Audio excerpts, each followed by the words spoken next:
जंतु दांतों से भोजन को चबाने, काटने, कुचलने या पीसने आदि का काम लेते हैं। मनुष्य की मुख गुहा में दोनों जबड़ों के किनारों पर दांतों की पंक्तियां पाई जाती हैं, अर्थात मुख गुहिका को बनाने वाले दोनों जबड़ों के किनारों पर दांतों की एक एक पंक्ति होती है। अब मनुष्य के दांतों की विशेषताएं जान लेते हैं।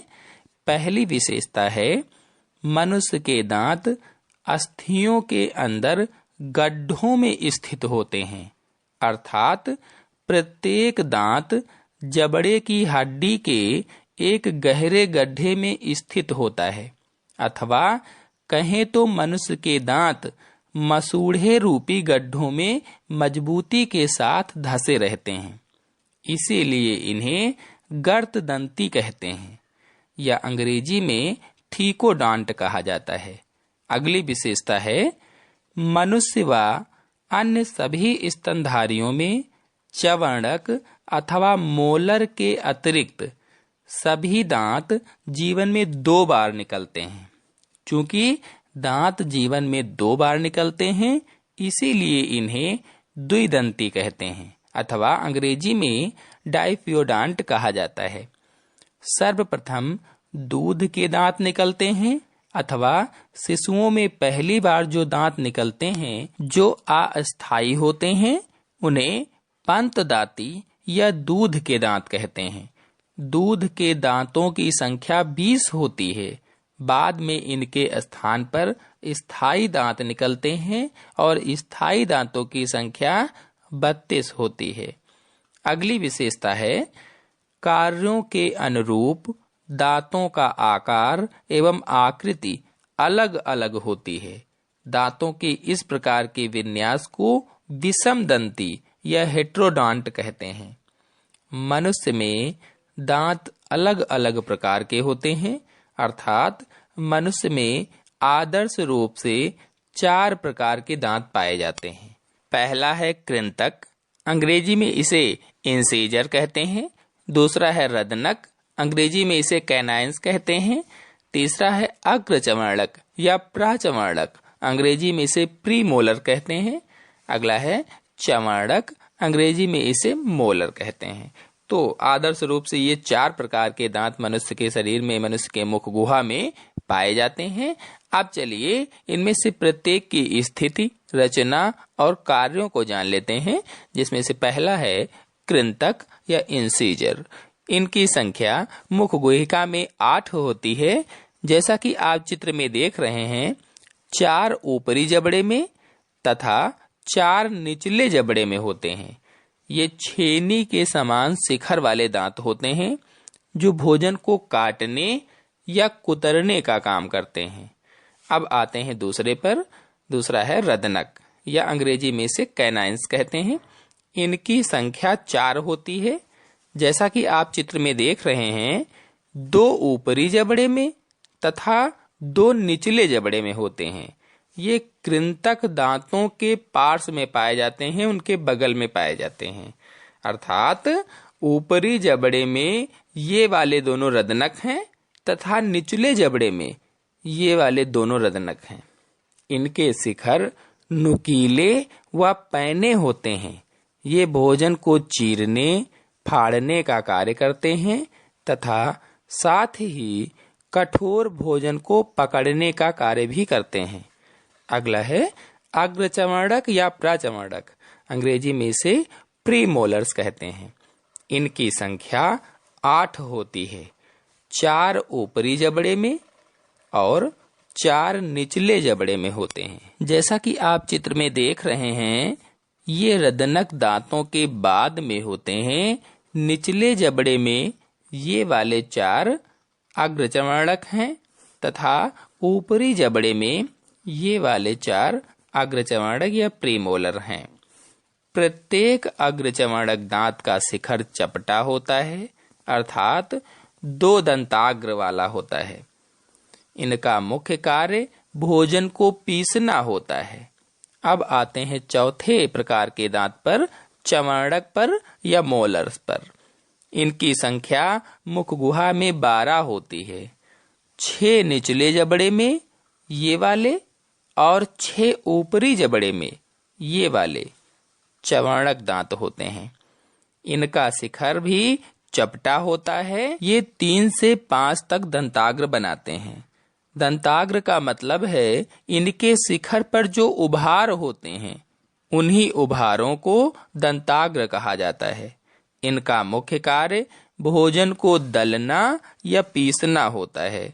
क्योंकि ये चौड़े और मजबूत होते हैं, इसीलिए भोजन को चबाने या पीसने का काम करते हैं। चलिए अब मनुष्य का दंत सूत्र बता देता हूँ, समझा देता हूँ।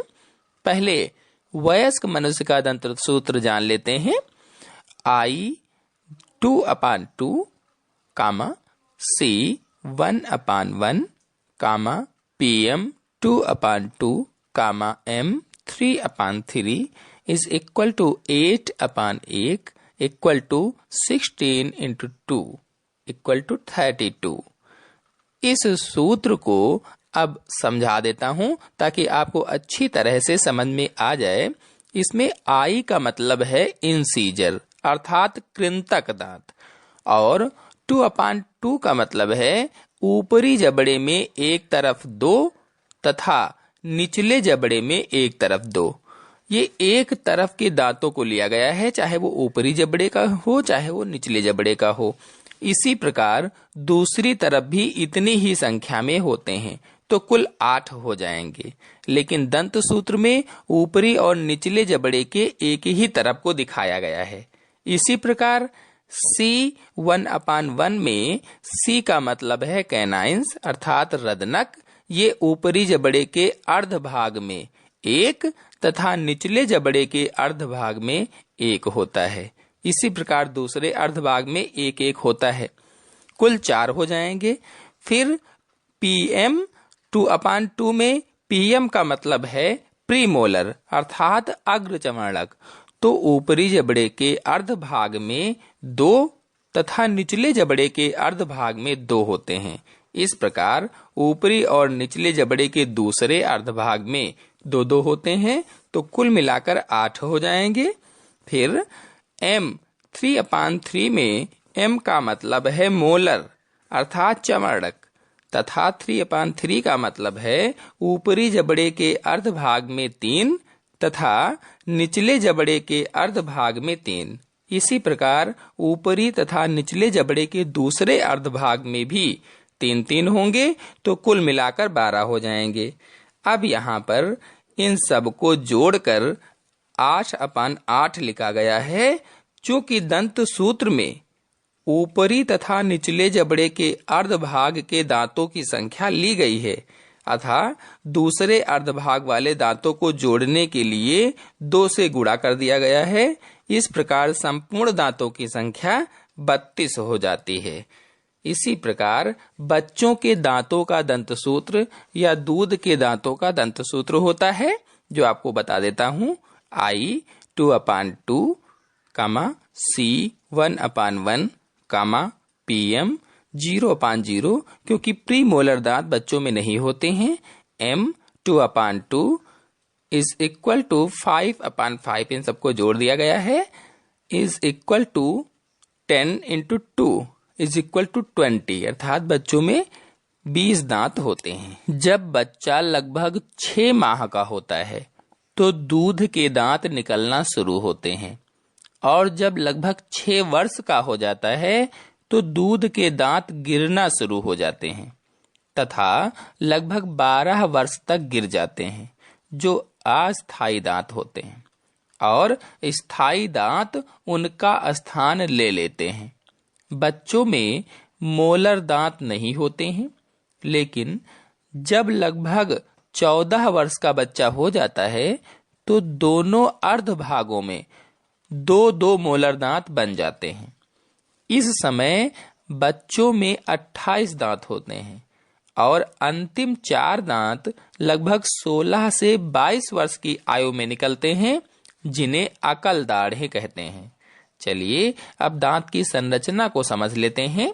जैसा कि आप चित्र में देख रहे हैं, प्रत्येक दांत 3 भागों में बटा होता है। ऊपरी भाग शिखर जो मसूड़े से बाहर निकला होता है, दूसरा ग्रीवा जो मसूड़े के मध्य में स्थित होता है, बीच में स्थित होता है, तथा तीसरा भाग जबड़े की अस्थि वाला जिसे मूल या रूट कहते हैं। जो काले रंग का भाग दिखाया है हमने, इसे मज्जा गुहा या पल्प कैविटी कहते हैं। इसमें रक्त वाहिनियां यानी रुधिर वाहिनियां अर्थात रुधिर की नलिकाएं, संयोजी ऊतक तथा तंत्रिका तंतु आदि पाए जाते हैं। दांत का मुख्य भाग डेंटिन से बना होता है। इसमें संकरी नलिकाएं होती हैं।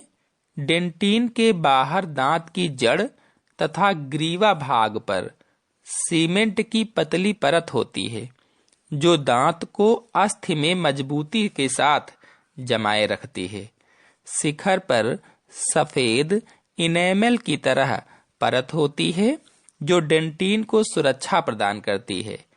दांत की जड़ तथा जबड़े की हड्डी के बीच झिल्ली नुमा दंतावरण होता है।